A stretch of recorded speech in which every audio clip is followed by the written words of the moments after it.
My name is Bhushan. I'm the investment consultant team with IFAS and also FSM1. And in the next couple of minutes, it's that I'm going to change. I'm not going to be an investment consultant. I'm taking off that hat. And I'm going to put on the hat as an investor, as one of you all. Because besides advising on investments, I myself also am an investor. So with that, by taking this opportunity to represent everyone here in the hall, I'll be actually asking questions, or in another way, grilling our panelists here so we can have a clarity. And to answer these three things today, right? Number one, it's that in the past 6 months, what has actually happened in the market? So from morning, you have listened to many speakers. There's a lot of information that's been put into you. You have taken pictures, you have taken notes, but how do we actually make sense of this? Right? Because like when there's too much of information, that leads to confusion. And there's confusion, that becomes inaction. Right? At the end of the day, what we want is that how can I take this information, put to use and make money, right? Making money? Yes? Yeah. So the second thing is that opportunity, right? So what's next? Whatever that's been done, it's past, but what's next? And lastly, it's that something that's very seldom talked about, it's psychology, right? Investment, what we have seen here, it's a lot of data, a lot of macros, but what drives behind that, when we invest, it's our own emotions. Agree? Right? When you see your account that's negative 20%, no problem, I can hold it. 30%, still no problem. Open tomorrow, 60%, oh shit, what do I do? Right? And that's when we cut. And when you cut, what happens? That's when it goes up, right? Experience before on this. So how can we actually, by using one part of it, all this information and data, and also the psychology part of it, what do we act to merge both of these to actually become a better investors? Because at the end of the day, FSM1 as a platform, our mission and vision is actually to help investors to invest globally and profitably. Okay, so without further ado, yeah, and one more reminder, it's that's there, the QR code there, scan on it, ask your questions away, and due to the matter of time, I'll be only selecting a few questions, and there's also a thumbs up on that. You can actually click on that. The one that has a lot of thumbs up, that I'll be actually selecting those questions to the panelists. I have actually prepared my very own questions. So without further ado, let's get started and this session. So the first one, it's that to Mr. Wu. he got a shock. Wait, let me get Mr. Wu. The trend this year has been across, right? If you take all the markets, has been on AI, on the excitements behind AI. And what it started with the ChatGPT in December 2022 and has been running all the way now. So is this something that's sustainable? Is this something that we still, it is something that it's still the topic to be talked about in the coming years, or is it just a fad that just comes and goes, like the disruptive innovations trend that we have seen before this? I will put it this way. AI has been dreamed about by humans for many, many years, actually. Right? And finally, it takes shape with ChatGPT. It started with big data processing, then machine learning, then ChatGPT, and suddenly you have the wonderful company went all the way up there, right? I will put it as part of the technology tree. Is a very new, big, powerful branch that is growing out. But for every technology that is developed, there is always an ecosystem that support how the technology will grow and how and the direction you will take. At this point, AI there are a number of parts of AI that people have identified. There will be new parts perhaps. The question is commercially, which one is more attractive, as well as in terms of technical factors, the software and the hardware, which is the first one to get the breakthrough, and for software as well as hardware. All right. So at this point, I would say NVIDIA is almost running by itself. And everybody then you say there's ChatGPT. For me, ChatGPT is just Google search one step more. Google search is multiple website. You have to go in and each website to extract the data. But ChatGPT it went through all the websites put it together, organize it, pump, give it to you. And some of you may not know it. The ChatGPT technology actually came from a paper written by Google about maybe 7-8 years ago. And after that, after they published that paper, Google did not succeed in further pushing the boundary on that. But this group of people actually took that out, find a way to bypass whatever blockade in technology or software, and they came out with ChatGPT. And post that, everybody else seems to be able to produce, right? But AI means many things. Some of that would even include facial recognition, autonomous driving. So, and a lot of these hinges of two things: very, very powerful computing speed and very powerful computers. And the question is the speed that we have now able to allow AI to blossom correctly or not? I will suspect that no, because 5G is not even available globally. All right. But you can always hope or not hope, wait for 5G to be able to get done. If 5G cannot be done, then you'll ask somebody, some smart people can come out with a 6G and bypass 5G. Really, because 5G faces certain political issues. All right. That's why it cannot be implemented. So unless a neutral country come out, like Malaysia come out with 6G, then pom, got him. All right. So that will take away this way. All right. And at this point, the intermediate one is the satellites by Elon Musk called Starlink, because it's very near to Earth. So it provided the speed that is pseudo 5G that some people are using. And of course, you have other applications. I talked too much already, so I'll stop here. No, thank you, Mr. Wu, on that. What I can understand and summarize from here, it's that it's not a fad. It's just a beginning of a new way of we live actually. And anybody's work impacted yesterday when half day leave because of the entire shutdown of Microsoft. Yes, same here in our company. So we see that how with just one company could actually literally bring the entire world from Tokyo to London, Sydney across to a standstill. So being said that, this is also shows the importance of technology as company. And what Mr. Wood highlighted, it's that it's not only to NVIDIA as a semicon, as a chip maker, but also it's going to spread across into other applications. And having said that, right, I'll leave this open to the panelists. What about other parts of the global that we can global parts markets that we can actually take part in the AI? Because now we are very much focused on companies that's only listed in the US markets. So what about how do you ride this trend if you actually would like to take part in this in China? Are there any companies there, Ms. Don? You can also in Malaysia. I would think where we see a lot of the rally is actually in North Asia, and you've seen the like your TSMCs, your Samsungs, your Hynix, where we shared the chart on memory, and it was growing 121%. Year on year basis. So I think a lot of that has gone. But even in Malaysia, which I think Tajuddin shared on data centers, a very informative slide, the whole supply chain you could see, all the companies there are involved. In Malaysia, it's the M&P players are basically the pick and shovel guys that are actually setting up the data centers itself. You can invest in those, or the utility power companies.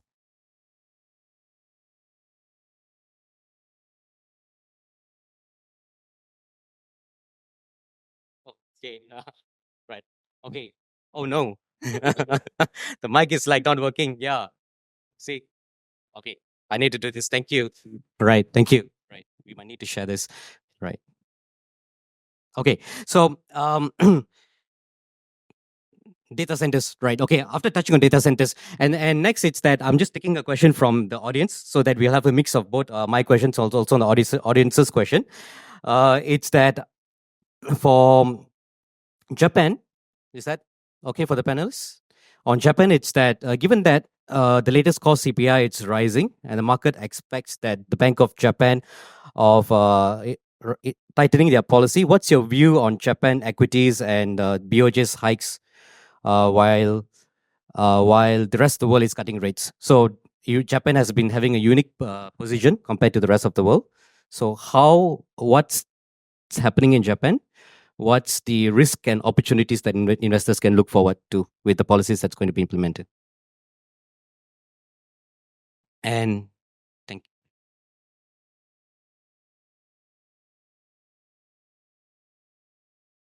So it's a question that I'll ask to Mr. Jitun. So I think, from my perspective, I think Japan has been under-owned for the last 2-3 decades. So all across the world, especially in the developed market, I think Japan has been a perennial underweight. If you ask any global fund managers when was the last time they had a corporate visit in Japan, they'll tell you, probably decades ago, right? So I think the change in Japan, I personally think is structural, but I think the market is still waiting for further confirmation because it has been, in the deflationary state for such a long time. So I think everybody is still waiting for the virtuous cycles of inflation affecting wages affecting inflation, and therefore BOJ can go on a proper tightening stance. I think people are still waiting on that. But the fact is, over the course of the last few months, the depreciation in the yen is obviously scaring a lot of investors off, despite the fact that obviously a depreciating yen should benefit exporters, which is a big component of the benchmark. And if you look at if really inflation is in, and then interest rates, will obviously would help the banks as well. But having said that, I think the market in general has been a bit jittery. Because at the end of the day, I think the depreciation in the yen is scaring off investors for at least for the near term. But I do think that this is a structural trend for Japan. I think it's something that I think investors should rightly keep on their radar screen. Right. Thank you, Mr. Chitan, on that. And another big, huge, that's a popular questions that's being asked here, and a couple of questions on that, but I'll try to summarize. It's that it was a very eventful incident that happened with a attempt on a potential presidential candidate's life last week. And with that, with polls are showing that there's a high chance to have Trump as the next president of the US. And in terms of policies, so let's leave aside politics, but let's talk about policies instead, right? Because that's what actually impacts. So in terms of policies, how will this elections results impact? First, I'll ask all the panelists on this, but on different markets. But with Mr. Jitun, since you're already holding the mic ready, on China. Okay. Like I mentioned in my presentation earlier, I think regardless of whether it's Trump or it's Biden, I think the policies on China will be a containment one. I think the key feature here is the different ways that the two candidates will go about doing it, right? So if you look at what Trump did, Trump is mega, right? So make America great again, and he's only pro-US. So he will pick a quarrel with the Mexicans, to the Canadians, to the Europeans, with everybody lah, right? Because at the end of the day, he just want US to be strong. And then during that period, you will notice that the way that he contained China was basically him versus China, or US versus China, right? And he expect everybody else to follow suit, which may or may not happen depending on the political winds at that point in time. But Biden is a lot smarter. So Biden will try to get all his kawan-kawan, together first. So let's discuss how do we ring fence it. So when he does things, it's very considered and it's very strategic, right? So in my opinion, that's more dangerous for China, because you have a guy who is actually thinking. Well, having said that, you have to ask yourself whether is he the one doing the thinking, or is it somebody in his surroundings which is doing the thinking. But having said that, it's his administration, right, who is leading this charge, right? So they are a bit more strategic and tactical in how strategic in the way that they think about containing China. Right, so I think that we do need to think about the nuances, but I do feel, once again, like what I mentioned earlier in my presentation, that this thing has gone on for the last 8 years. Two presidents have come and gone. One Republican, one Democrat, and the other one is Republican or Democrat. So each one of them have already had one good shot at China, right? So how much more can they squeeze blood from a stone? Right, so I don't think those companies who wanted to get out of China would have, are still thinking about it. They're probably out long ago, right? So I think there's not much more they can do that we are not aware of, or the market is not aware of. So that's why you see that the tariff implementation have made very little dent in terms of the stock markets. So that's my interpretation in terms of how different candidates will tackle the China issue. And also, like, I'd like to ask Mr. Ahmad Tajuddin instead. No, there's a saying, right? Gajah dengan gajah bergaduh, pelanduk mati di tengah-tengah. So how will this impact Malaysia then? From the Malaysian perspective, there will be a little bit uncertainty before this election because there are no clear direction or policies. Like recently, Biden has announced sanctions just to show off that they are very strict on China. And Trump also has countered with 60% tariff on China. But then after the elections, there will be clear established policies and people will follow the new policy directions, which might be positive because of the new governments. And yeah, and then when you talk about Malaysian market, it not going to be impacted so much, but we have to be tactical in managing these expectations, especially because when they put the tariff on the technology stocks, then there might be a knee-jerk reactions towards this technology.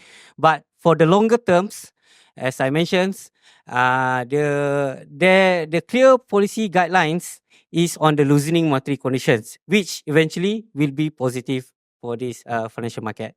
So that's it will be the time for us to accumulate any downturn in any stocks at any point of time. Yeah. So since Mr. Don, you give me the mic, right? Like, would you add on to that? Like just now, Mr. Chitun said from the perspective of Biden, right? And what about if it's on a Trump's agenda then? Okay, what would Trump advocate? So we know he's heavy on oil and gas. So drilling would start, and what would happen to oil prices? That would come down. So I mean, in that sense, and you think about companies that are more on the upstream would not be that great. Then we think about in terms of the last time, and we talk about tax cuts, right? So Biden had tax cuts and he wants to propagate about 15%. When he did that, the last time he was in power, market rallied 60%. So this time, not sure, but if he does the tax cuts, they go straight down to bottom line. That's good for equity markets. The other thing, contention is in terms of the EV and RE. No, he's not that a great supporter in terms of renewables, and in terms of EVs, I think there were noises in terms of what would happen to the incentives in place. For instance, the EV charging stations are 7.5 billion subsidies that are in place throughout America. But bear in mind those, the industry in the US, the EV industry in the US is now at about 7.6% penetration rate. There's about 1.2 million cars already in the US. And it's an industry that's big enough to grow by itself. And so in this year, we're expecting penetration rate about 10%. So I think this industry itself, even though you probably would, if he had more anti sort of EV policies in place, I think it would just slow down the growth rate, but not completely kill the industry. Yeah, it's just right. They're giving me all these mics, but it doesn't work. But yeah, I hope that the voice is loud enough. Okay, Mr. Jitun, and also I'll come back to the rest of the panels in a while. But this has been a very strong questions from the ground. It's that we have been hearing about China, and this is the time for China, and this is to invest in China for the past years. And when you say that it's cheap, it's time to go in. But I've been keeping it for the past many years, and it's still going down. So, and as an investor, right, I'm confused now. Like, what should I do? Okay, I think rather than look at China, I think we should just expand the questions to include Asia as a whole, right? Or rather, even ex-US as a whole. Over the last 2 years or so, especially in 2022, the only trade in town was essentially long US, and then everything else was bad. US dollar was the only asset class that was going up.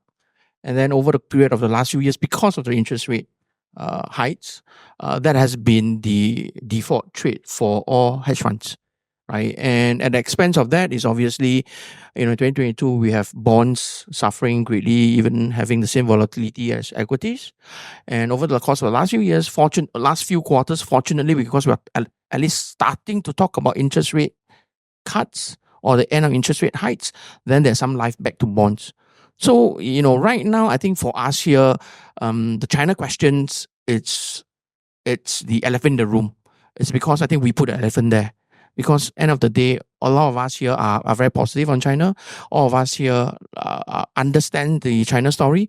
But unfortunately, if you just take a few steps back, then you realize that it's not just a China story, right? Asia in general, if you see my charts earlier, Asia is also down for the last few years. ASEAN has been one of the poorest performing regions in the world over the last few years, right? So, and if you look at the overall asset class and how they have performed, I think only US equities have done well. And even within US equities, why do we have the word Magnificent Seven versus the rest of the 493? The reason is because Magnificent Seven themselves have been holding up the entire market for the US. So the performance of US have been very, very narrow. And if you take out the whole AI theme, arguably everybody would have performed, would have not fared that well, no matter how you look at it. But the other thing I also want to highlight is also that, yes, I think China has suffered also because of policies that Xi Jinping and his administration have implemented, right? Like I said, the crackdowns on the Chinese internet, to property, to common prosperity, and all of that. In my opinion, I think history will probably judge him. And then my view is that 50 years down the road, we'll probably look upon that period as a crackdown, but it was more for political reasons rather than for economic reasons. So if you look at it from that perspective, then looking at what is happening now, you will notice that there's been a distinct change in policies, right? So once policies change, then I do think that the market will change correspondingly as well. And fortunately, during this period of time, we have the benefit of the policy change in China, as well as from a macro side, interest rates are getting cut, and I think Asia will start to do well. Risk assets in general will start to do well, and obviously China would ride on that boat as well. Thank you, sir. Can I add a bit on the panel view just now? I share his view on China is a positive thing because China has a lot of potentials. They have a substantial global saving, technology advancements, and strong exports infrastructures, being a major players in the international trades. However, we investors should be aware of these potential risks on the unpredictability of their policies, but that's fine. They are improving. And also the trade tensions. And trade tensions, by the way, is good for us, for the players outside China, because there will be more diversions coming to the regions. And Malaysia also, being a neutral countries, will definitely get some of the cake. Yeah, but just to add in China, actually there are pockets of segments that are positive year to date. For instance, in the China telcos, the big telcos, they're up more than 20% with 8 to 10% yield. There are also sectors like the oil majors, which are also up positive for the year. And I think if you want to look at companies, more export-driven companies, everyone knows BYD. These sort of companies that are more export driven, manufacturing outside. I mean, those growth outside of China is still going strong. Thank you, Ms. Don. That's good. And adding on China, right? Earlier that Mr. Wu mentioned about Malaysia or ASEAN as actually being the tiger and then became a cat, now puma. But moving away from that, right, between the US, China, what about India? Could it be a Bengal tiger that's coming up?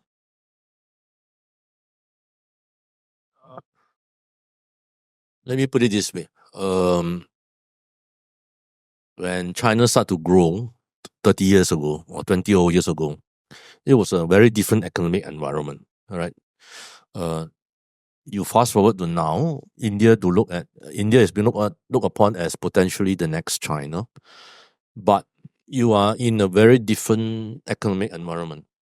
All right. And the question is, how would India be able to position itself to benefit from all of this? Then the question is asked, you compare India compared to us in ASEAN. We have been receiving FDIs since the 70s. So you compare it point for point, every particular part. There are a lot of parts that unfortunately India is not able to meet. Infrastructure, water supply, electricity supply. Of course, there's a lot of cheap labor. That's no true. But then I can tell you, I can go to Vietnam or Laos, I can get a lot of cheap labor as well. All right. So there is a potential. So the question is, what sort of policies that India can come out to attract that segment that can work for them? Like Penang in the 70s was like, bomb, I'm cheap, everybody can speak English, good assembly plant, all that stuff, that took us off for 20 over years. We died for 20 years, then we are now coming back. All right. So the question is, how would India strategize, provide that structure and scheme to get the right type of investment that they want? Right. For example, in Malaysia, we really have a pretty well developed E&E sector. We know exactly which is the best attractive E&E sector that we need to attract. So for India, they have their own industries. Then they ask themselves, based on their strength, what would be that they are able to attract. I think that's very important. All right. Me can just very quickly add. So I think for India, I think it's great that they're in the right position because of the US-China tension. They're right smack in the middle of it and they can probably benefit.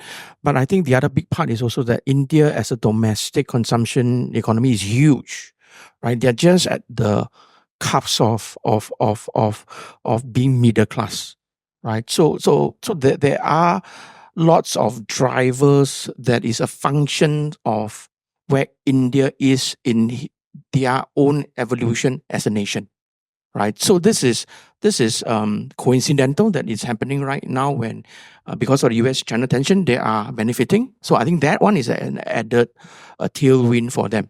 But if you look at the consumption in India, if you look at the inflows, if you look at the stock market in general, the last few years, in fact, the main fuel that is propelling the India stock market higher is actually their own domestic investments. Indian people are very, very positive on the development in India. So they are putting money where their mouth is and where their belief is, right? So we do see that having an own internal source of alpha as well as a source of optimism, a source of funds will obviously help to propel India higher. Thank you, Mr. Wu, and thank you, Chitun. And lastly, right, I would like to ask a panelist.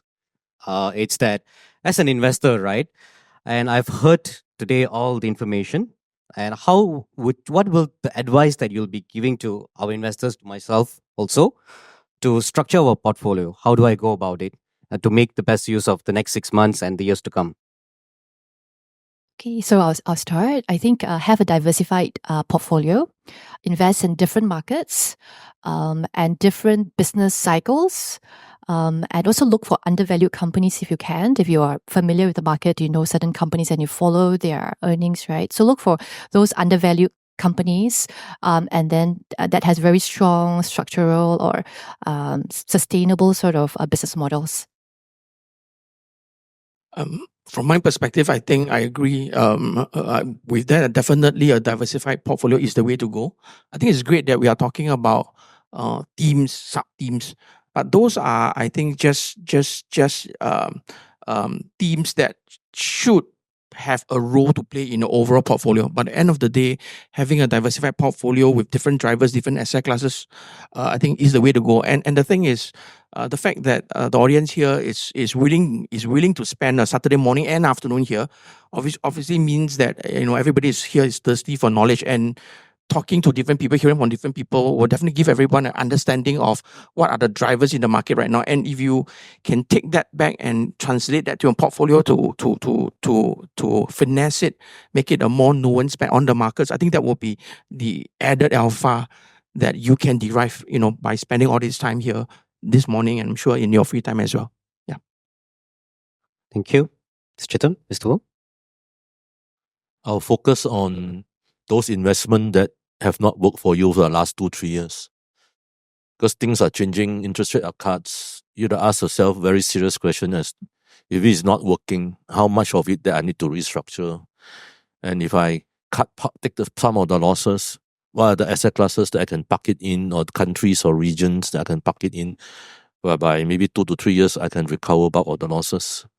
And the whatever that is left, then you also make a decision whether you want to dollar average on it or not. I think that's very important, because not making a decision when the global cycle is having a new cycle, interest rate is having a new cycle, you may end up holding it for a long, long time. So I think this is not something that we want to go through. I would think of it that way. All right. Thanks. Thank you. Okay. The keyword just now is diversifications and drivers.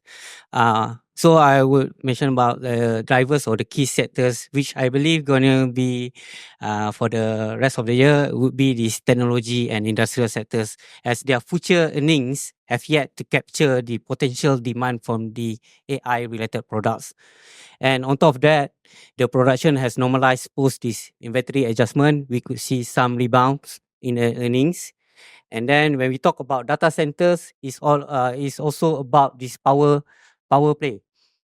So there will be more contract announced for these mechanical and uh, electrical contractors, and also there will be a need for these sustainable power supplies, of which the area could be this renewable energy and also this battery storage system, which have yet to proven their technology efficacy.